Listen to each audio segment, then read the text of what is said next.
একবিংশ শতাব্দীতে এই ছবি। অসুস্থ রোগীকে কলার ভেলায় এভাবেই শুয়ে নিয়ে যেতে হচ্ছে হাসপাতালে। এমনই দুরবস্থা গ্রামের মানুষের। নাগাড়ে বৃষ্টিতে বিপর্যস্ত জনজীবন। উত্তর 24 পরগনার বাদুড়িয়ার চাতরা পঞ্চায়েতের মির্জাপুর, পাপিলা, কোটালবেড়িয়া, রসুই, পোতাপাড়া সহ বেশ কয়েকটি গ্রাম জলমগ্ন। জল জমেছে চাষের জমিতে, রাস্তাঘাট জলের তলায়, এমনকি বাড়ি ঘরেও ঢুকেছে জল। বাচ্চাদের কাঁধে করে নিয়ে যেতে হচ্ছে স্কুলে বা অন্যত্র। এভাবেই জল যন্ত্রণায় দুর্ভোগে এলাকাবাসী। এই অবস্থায় কি করবে গ্রামের মানুষ বুঝে উঠতে পারছে না। এলাকাবাসীর অভিযোগ, একাধিকবার স্থানীয় পঞ্চায়েত এবং বিধায়ককে জানালেও কোনো কাজ হয়নি। তাদের দাবি, অবিলম্বে এই সমস্যা থেকে সমাধান করুক প্রশাসন।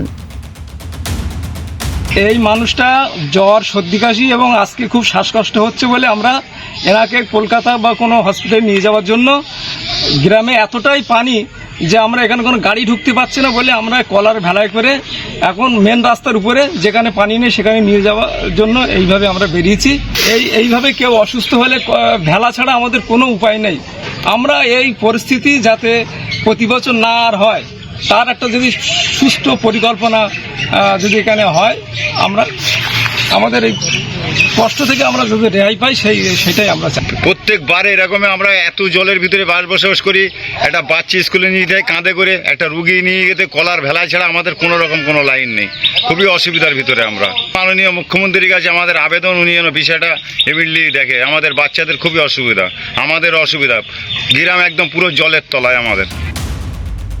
চাতরা পঞ্চায়েতের প্রধান আসলাম উদ্দিন বলেন, ইছামতি, যমুনা ও পদ্মাখালে পলি পড়ে জল ধারণের ক্ষমতা কমে যাওয়ায় এই সমস্যা।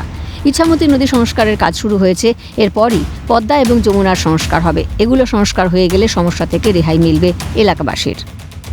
কলার ভেলায় করে পেশেন্টকে নিয়ে যাচ্ছে এই বিষয়টা আমার জানা নেই, তবে জল ওঠা থেকে শুরু করে প্রতিদিনই আমরা ভিজিট করি লোকাল মেম্বারকে সঙ্গে করে নিয়ে।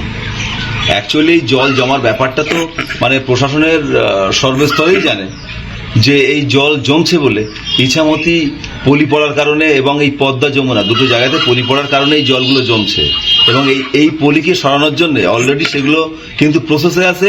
ইছামতি কিন্তু সংস্কার শুরু হয়েছে, এই নিয়ে মানে টেন্ডার করা হয়েছে, টেন্ডার পাস হয়েছে, টেন্ডার যারা কাজ পেয়েছে ওয়ার্ক অর্ডার তারা কিন্তু কাজ করছে। ইছামতি সংস্কার চলছে এবং কিছুদিনের মধ্যে আমাদের পদ্মা এবং যমুনা ধরবে, কারণ ইছামতিটা আগে নিচু না করলে পদ্মা যমুনার জলটা ওখানে নামবে না। সেই জন্য মানে আমরা যত তাড়াতাড়ি সম্ভব প্রশাসনের উচ্চপদস্থ আধিকারিকদের আমরা এই বিষয়টা আমরা জানাবো নিঃসন্দেহে। খুব প্রয়োজন ছাড়া ঘরবন্দি এলাকার মানুষ। জল যন্ত্রণার হাত থেকে কবে মিলবে নিস্তার, প্রশ্ন স্থানীয়দের। শামীম মোল্লার রিপোর্ট, ক্যালকাটা নিউজ।